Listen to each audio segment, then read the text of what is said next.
Hello everyone. आज हम ऐसे कुछ टॉपिक्स पे बात करने जा रहे हैं जो हमने हमारे कस्टमर्स की प्रोफाइलिंग करते वक्त उनसे बहुत बार पूछे होंगे। For example ECS, bounce, overdue, DPDs. इन टर्म्स को समझने से हम अपने कस्टमर्स की बेसिक एलिजिबिलिटी को बेहतर तरीके से जान सकते हैं। आज हम ये भी देखेंगे कि इन चारों चीज़ों का हमारी लोन एलिजिबिलिटी पे कैसे फर्क पड़ता है। तो चलिए इन कॉन्सेप्ट्स को एक सिंपल तरीके से समझते हैं। आगे बढ़ने से पहले हम कुछ बेसिक्स देखते हैं। बाउंस, ओवरड्यू या डीपीडीज को समझने से पहले हमें ईसीएस क्या होता है ये समझना बहुत जरूरी है। ईसीएस का फुल फॉर्म है इलेक्ट्रॉनिक्स क्लियरेंस सिस्टम। जब कोई भी कस्टमर लोन लेता है तो बैंक उससे जो ईएमआई लेता है वो ऑटोमेटिकली कस्टमर के बैंक अकाउंट से डेबिट होता है। इस ऑटो डेबिट सिस्टम को ईसीएस बोलते हैं। ईसीएस का एक फिक्स डेट होता है, for example 5th, 7th, 10th etcetera. हर महीने कस्टमर का ईएमआई उसी एक डेट या फिर उसी एक फिक्स डेट पे डिडक्ट हो जाता है। अभी हम एक एग्जांपल देखेंगे। एक कस्टमर है, उसने 10 लाख का लोन लिया था एचडीएफसी से। उसका ईएमआई कुछ 23,000 के आसपास है। उसका ईसीएस डेट जो है वो 7th ऑफ एवरी मंथ है। इस केस में कस्टमर का ईएमआई हर महीने बस 7 तारीख को ही कटेगा। पर व्हाट इफ कस्टमर के अकाउंट में बैलेंस इनसफिशिएंट था या कोई टेक्निकल प्रॉब्लम था या फिर ईसीएस नहीं कटा, पेमेंट रुक गया। इस केस को हम अगर इस सिनेरियो में देखेंगे तो हम जान पाएंगे कि बाउंस, ओवरड्यू या फिर डीपीडी क्या होता है। अब हम बढ़ते हैं बाउंस में। हम सेम एग्जांपल देखेंगे। जैसे कि मैंने आपको बताया कि कस्टमर के अकाउंट में पैसे कम थे या कुछ टेक्निकल एरर था। इस सिचुएशन में कस्टमर का पेमेंट जो है वो बैंक तक नहीं पहुंचा। इस सिचुएशन को हम बाउंस कहते हैं। बाउंस तब होता है जब चेक या ईसीएस बैंक से रिजेक्ट हो जाता है या फिर बाउंस होने पर एक्स्ट्रा चार्जेस भी लगते हैं। कस्टमर का फाइनेंशियल रिकॉर्ड भी खराब हो जाता है। तो चलिए हम कुछ सिनेरियोज देखते हैं। कस्टमर का ईसीएस डेट 5th है। उसने उसके अकाउंट में बैलेंस मेंटेन नहीं किया था एंड 5th को उसका ईसीएस बाउंस हो गया। कस्टमर ने दूसरे दिन अकाउंट में बैलेंस रख दिया एंड उसका ईएमआई 7th को, जो ऑटो डेबिट वापस हिट होता है, उसमें कस्टमर का ईएमआई कट गया। अभी इस केस में भी कस्टमर का ईएमआई बाउंस ही कंसीडर होगा। क्यों? क्योंकि पहला जो ईसीएस हिट हुआ है वो तो फेल हुआ था। इसीलिए जो इवन दो कस्टमर ने ईएमआई दूसरे या तीसरे दिन भी भर दिया होगा, उसे हम बाउंस में कंसीडर कर देंगे। सिमिलरली अभी और एक एग्जांपल लेते हैं। कस्टमर का ईसीएस डेट 7 था पर उसका चेक बाउंस हो गया, फिर ईसीएस ऑटो डेबिट जो है वो बाउंस हो गया, फेल हो गया इन शॉर्ट।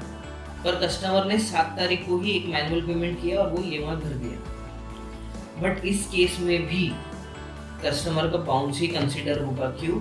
क्योंकि जो ईसीएस था, ऑटो डेबिट था, वो एक फिक्स्ड सिस्टम है। अगर वहाँ पे ईएमआई पे नहीं होता, ईसीएस के थ्रू ईएमआई पे नहीं होता है, देन स्टिल बाउंस कंसीडर किया जाता है।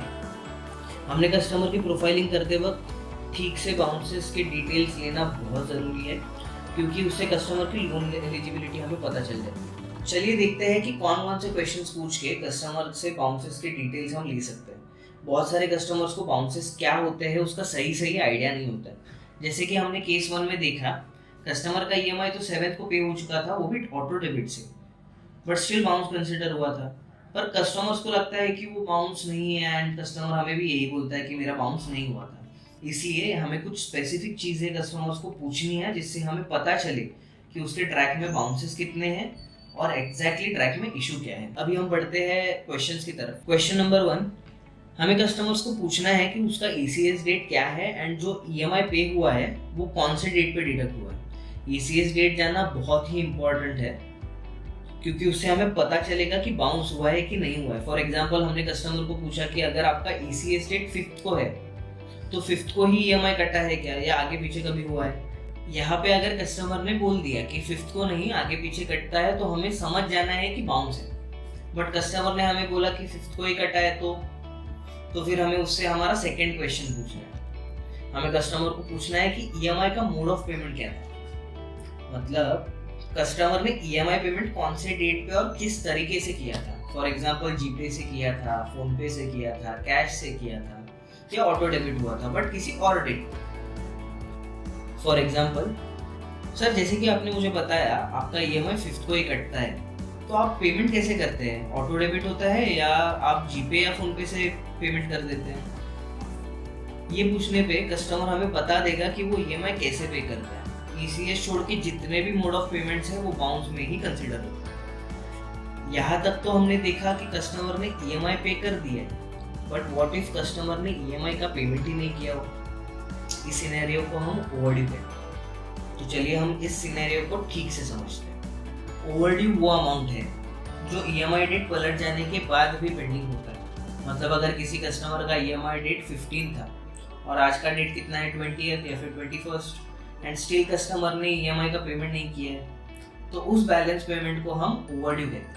ओवरड्यू एक अमाउंट होता है। तो चलिए कुछ सिनेरियोज हम देखेंगे जिसमें हमें जानना है कि ओवरड्यू एग्जैक्टली कैसे डिफाइन किया जाएगा। एग्जांपल नंबर 1 या फिर सिनेरियो नंबर 1, कस्टमर का ईएमआई 5th को है एंड कस्टमर ने आज के डेट तक मतलब 20 तारीख तक अगर पेमेंट नहीं किया है तो उसे हम लाइव ओवरड्यू कहते हैं। मतलब कस्टमर का जो बैलेंस पेमेंट है अभी तक ओवरड्यू है या पेंडिंग है। सिमिलरली अगर कस्टमर का ईएमआई 5th को है एंड उसने ओवरड्यू अमाउंट 10 को पे कर दिया और आज 20th है, तो उसका ओवरड्यू जो 10 तक था वो बस 10 तक ही दिखेगा कि 10 तारीख तक वो ओवरड्यू था एंड उसका जो अभी ओवरड्यू अमाउंट है वो आज के डेट पे मतलब till date it is 0, so 0 overdue right now. जैसे कि हम यहाँ देख पा रहे हैं ओवरड्यू क्या होता है और लाइव ओवरड्यू क्या होता है। हम अभी जानेंगे कि कस्टमर को कौन से क्वेश्चंस पूछ के हम उसका करंट ओवरड्यू है कि नहीं है वो जान सकते हैं। तो चलिए बढ़ते हैं कुछ क्वेश्चंस पे। अभी हम कुछ क्वेश्चंस देखेंगे। इन केस कस्टमर ने हमें बताया कि उसका ईएमआई बाउंस हो चुका है, फिर हमें पता लगा है कि उसका ईएमआई बाउंस है, तो हमें कस्टमर को ये पूछना है कि उसका जो पेंडिंग ईएमआई था वो उसने पे कर दिया है कि नहीं किया है, या फिर किया है तो कौन से डेट पे किया है। तो इस पे अगर कस्टमर आंसर देता है हाँ मैंने 2-3 दिन में भर दिया था, तो हमें समझ जाना है कि कस्टमर का ओवरड्यू नहीं है। लेकिन अगर कस्टमर बोलता है नहीं सर अभी तक मैंने पे नहीं किया है, कुछ रीजंस थे इसके वजह से, तो हमें थोड़ा डीप में घुस के उससे वो पूछना है कि वैसे सर ये जो इशू है कितने बार हुआ था। तो इसमें कस्टमर के आंसर पे हमें उसकी करंट एलिजिबिलिटी पता चल जाएगी, क्योंकि कैसा है कस्टमर से डिस्कशन अगर चालू होगा तो वो डिस्कशन करते करते उनका प्रॉब्लम वो हमें बता देते हैं। अब हम बढ़ेंगे टेक्निकल डिटेल पे। हमारे पिछले एग्जांपल को ही देखते हैं। हमारे पिछले एग्जांपल में कस्टमर का ईएमआई बाउंस हुआ था और उसने 5 दिनों में वो ईएमआई भर दिया था। यही जो 5 दिन का डिले है उसे हम डीपीडी बोलते हैं। डीपीडी मतलब डेज पास्ट ड्यू। जैसे कि हमने जाना कि ओवरड्यू एक अमाउंट होता है जो अगर भर दिया है या क्लियर कर दिया है तो वापस 0 हो जाएगा, बट डीपीडी हम दिनों में गिनते हैं या फिर डेज में गिनते हैं।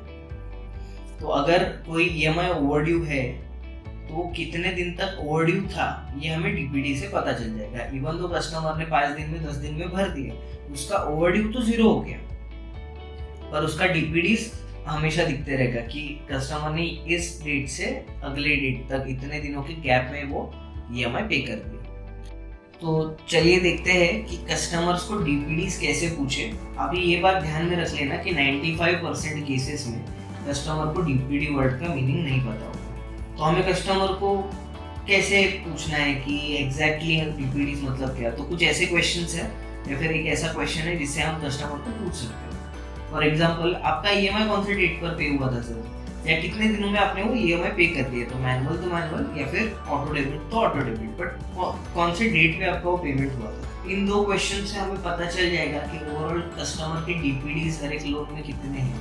हमें not only for our car loan but हर एक जो उसका एग्जिस्टिंग लोन चालू है उसका भी प्रोफाइलिंग करते वक्त, उसका भी डिटेल्स लेते वक्त हमें ये सारी चीज़ें कस्टमर को पूछना बहुत ज़रूरी है। क्योंकि बाउंसेस ईसीएस डेट कौन सी है, बाउंस हुआ था कि नहीं, अभी कोई लाइव ओवरड्यू है कि नहीं, या फिर कितने दिन का डिले हुआ था ईएमआई भरने में, ये सारी चीज़ों से हमें हमारा जो बेसिक एलिजिबिलिटी है कस्टमर का वो पता चल जाता है। हमने इस वीडियो में अब तक देखा कि ईसीएस क्या होता है, बाउंस क्या होता है, ओवरड्यू एंड डीपीडी में डिफरेंसेस क्या है। आई गेस ये सारे टॉपिक्स एंड टर्म्स आपको ठीक से समझ गए होंगे। We will be conducting mock calls on this topic once everyone is ready for the test.